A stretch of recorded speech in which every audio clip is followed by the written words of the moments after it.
Welcome back to the Deep Dive. Today we are looking at a set of documents that, frankly, make a claim so bold I had to read it 3 times just to make sure I wasn't hallucinating. It is certainly a provocative collection of texts today. Provocative is the polite way to put it. We are analyzing a document titled Divine Empowerment and the Triumph of Faith. And it pulls together some heavy hitters from the ancient canon, Psalm 40, the Gospel of John, Acts, Luke. But the headline, the thing that we really need to wrestle with today, is this central premise that believers in this tradition are not just followers, they aren't just fans, but they are actually empowered to do greater works than the central figure of the faith, Jesus Christ himself. It is a striking assertion. Striking. It sounds impossible. I mean, in this context, Jesus is the miracle worker, the teacher, the Messiah. He's the one walking on water. Right. And the text claims regular people, you, me, the neighbor down the street, are supposed to do greater works. That feels like a typo, or at least a mistranslation. It does sound counterintuitive, doesn't it? But that is the specific mission of this deep dive. We need to look at how the source material builds this argument logically. Okay? It's not just a random slogan thrown out to make people feel good. It's the culmination of a very specific narrative arc. An arc. Yes. To understand how the text justifies that kind of power, we have to understand where the believer starts, and they don't start on a throne. According to the first source, Psalm 40, they start in the miry clay. So we're going from the mud to the miracle. Essentially, yes. We are tracing a journey from total helplessness to absolute authority. Okay, well, let's get into the mud then, literally. The source material begins with Psalm 40, verses 1 through 4. And the imagery here is, well, it's claustrophobic. We aren't starting on a mountaintop. Far from it. The text opens with a voice speaking from a horrible pit. Horrible pit. And then it doubles down with miry clay. Now, I've been stuck in mud before, like losing a shoe kind of mud, but the text seems to be implying something more than just a bad hike. It is. The imagery there suggests a cistern or a dungeon, a place of containment where there is zero foothold. The miry clay is significant because of the physics of it. Think about suction. Right. In deep mud, the more you thrash around, the faster you sink. Precisely. It paints a picture of total exhaustion. You have a subject who is trapped, slipping, and completely unable to self-rescue. And this sets up the primary tension of the entire document. If you can't climb out and struggling makes it worse, what do? Well, my instinct would be to scream for help or fight harder. But look at the specific action the text credits for the rescue. It doesn't say, I fought hard. It doesn't say, I climbed out. It says, I waited patiently for the Lord. Which is ironic, right? Because waiting feels like doing nothing. If I'm in a pit, waiting feels like giving up. It feels like dying. And that is the first key insight here. The source argues that in this spiritual dynamic, the cessation of frantic self-effort is often the prerequisite for external rescue. It implies a surrender. He waited, and then the deity inclined unto him. Inclined. I stuck a pin in that word. It sounds gentle. It denotes leaning. Imagine a parent bending down to hear a child who is too weak to speak up. It's an intimate motion. So the narrative starts with this transition from the chaos of the clay to the stability of a rock. Set my feet upon a rock. It's the ultimate solid ground. But notice the sequence. He didn't find the rock. He was moved to the rock. He brought me up and set my feet. The agency is entirely on the rescuer, not the rescued. And established my goings. So you go from being stuck, literally unable to move, to having a solid foundation and a clear path forward. But here's what I found interesting. The immediate result of this rescue isn't just relief, it's noise. He has put a new song in my mouth. Even praise unto our God. Yes, and this isn't just a private moment of humming a tune because you're happy you didn't drown. The text explicitly connects this personal rescue to a public impact. It says, many shall see it, fear, and shall trust in the Lord. That's a really cool connection. It's like a ripple effect or a signal flare. My getting out of the pit proves to the people watching that there's a way out. Exactly. The individual's deliverance becomes a tool of evidence, and the text draws a sharp contrast here immediately following that. It mentions the blessed man who makes the Lord his trust, versus those who respect not the proud, nor such as turn aside to lies. So the source material is setting up a dichotomy. Yeah. You have the solid rock of trust versus what? The instability of pride. The instability of self-reliance, essentially. The proud, in this context, are likely those who think they can get out of the pit themselves. The text calls that a lie. It seems like once you're on the rock, your perspective changes completely. Because as we move further into Psalm 40, the writer starts talking about God's thoughts. And this part blew my mind. It says God's thoughts toward us are more than can be numbered. It's an attempt to quantify the infinite. They cannot be reckoned up in order. It suggests a level of attention and care that is beyond human comprehension. The writer is realizing that even when he was in the mud, he was being thought of constantly. Which brings us to a weird pivot in the text. You'd think, with all this gratitude, he's out of the mud, he's on the rock, God is thinking about him, the guy would be rushing to the temple to burn something, right? Right. Sacrifice a goat, offer some grain, do the religious thing. That's usually how these ancient texts work. Usually, yes. But here, the writer makes a massively theological leap. Verse 6 says, sacrifice and offering you did not desire. Wait, isn't this the Old Testament? I thought sacrifice was the whole deal, the whole system. That's what makes this text so revolutionary for its time. The writer realizes that external ritual isn't what is actually required for this kind of relationship. Instead, the text says, my ears have you open, and I delight to do your will, O my God. Yes, your law is within my heart. Within my heart. So it's internal. It's not about checking a box. It's about a transformation of desire. Precisely. Burnt offering and sin offering have you not required. The source is arguing for an obedience that comes from the inside out. The rescue from the pit changes the internal operating system, if you will. And because it's internal, it seems like he can't keep it to himself. Immediately after saying, your law is in my heart, he starts talking about preaching. He says, I have preached righteousness in the great congregation. And look at the phrasing, I have not refrained my lips. I have not refrained my lips. It sounds like a compulsion, like he couldn't shut up about it if he tried. It implies that the witness is a natural byproduct of the rescue. He says, I have not hid your righteousness within my heart. I have not concealed your loving kindness and truth.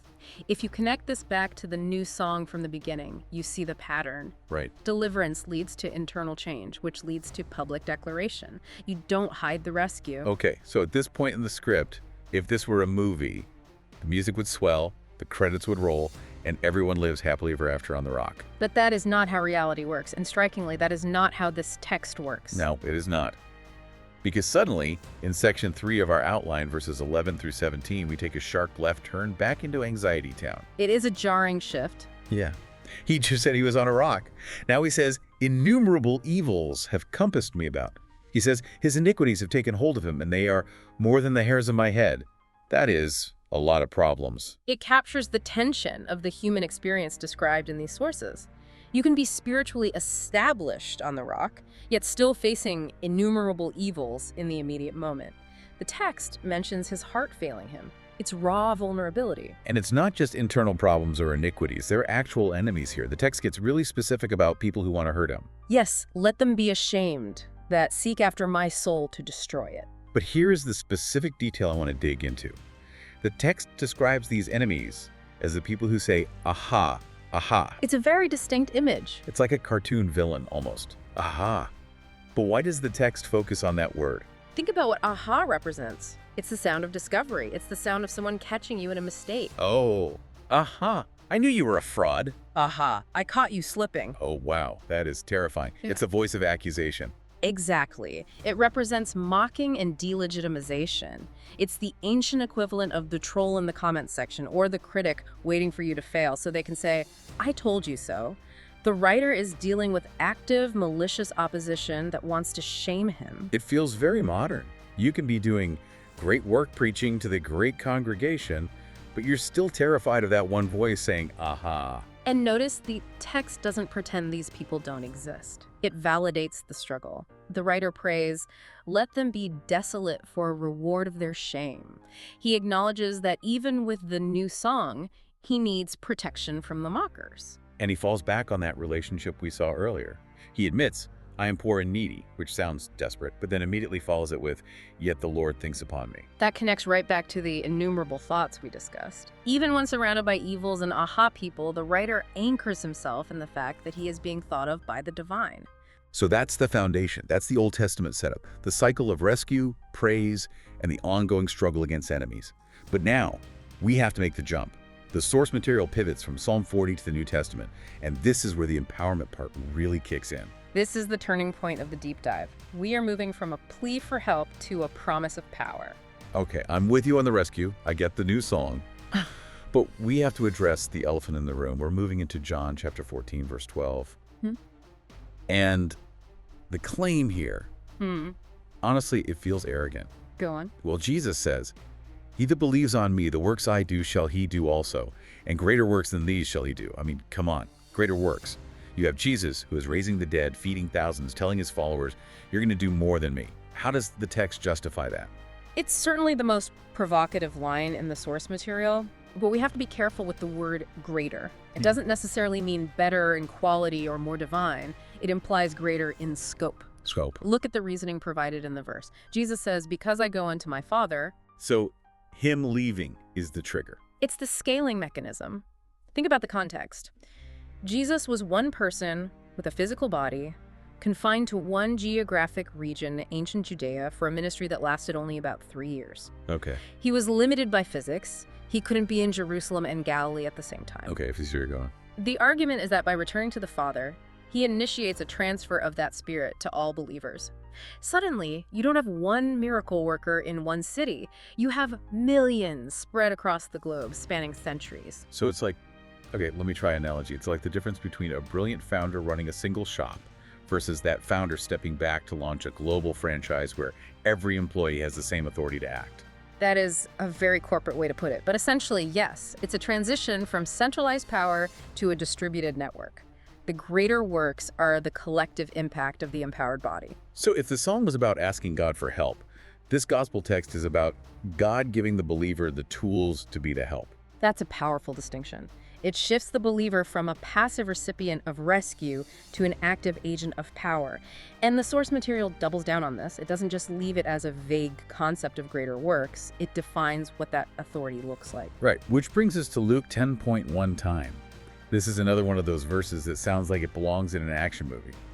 "Behold, I give unto you power to tread on serpents and scorpions." Now, please tell me we aren't talking about a biology lesson here. We are not. In the context of the source and the broader biblical literature, serpents and scorpions are emblematic of spiritual danger and evil.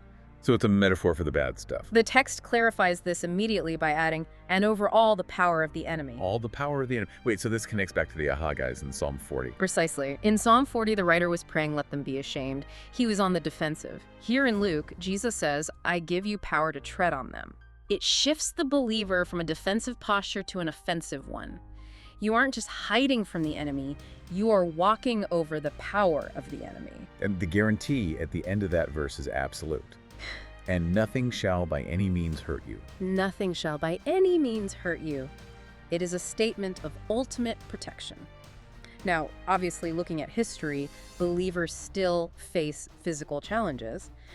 But in the spiritual, bigger picture the text is painting, it asserts an immunity that the psalmist could only hope for. It's a massive upgrade. You go from "I am poor and needy" to "nothing shall hurt you." But there's one enemy left, isn't there? There's always one more level in the video game. We've dealt with the mud, we've dealt with the mockers, we've dealt with the serpents. But the ultimate fear, for everyone, believer or not, is death.